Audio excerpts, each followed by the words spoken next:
guys! Welcome back to our YouTube channel. Please don't forget to like, share, and subscribe para lagi kayong updated sa mga video na i-upload ko sa aming YouTube channel.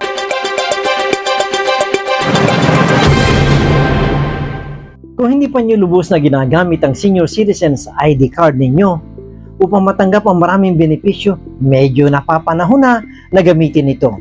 Magandang araw po mga ka-seniors, ito po ay si Tito Jules.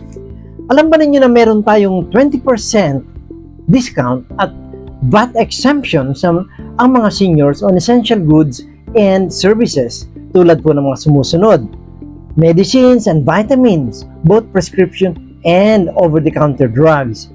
Yung pong medical and dental services po, mga professional fees ng mga doktor at dentista.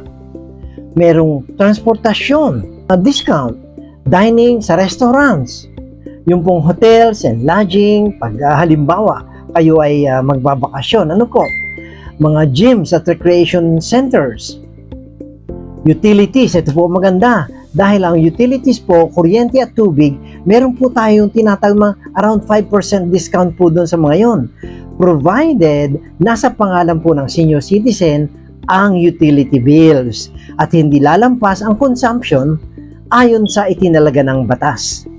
5% po sa basic commodities natin na tulad halimbawa ng bigas, tinapay, kape, asukal, mantika, karne, marami pong iba. Ginagamit po natin araw-araw mga yan. At social pension para sa mga indigent seniors.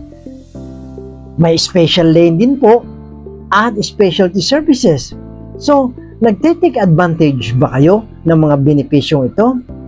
Malaki po ang mapapakinabang natin dito kung gagamitin nyo ang mga ito. Thanks for watching! Please don't forget to like, share, and subscribe!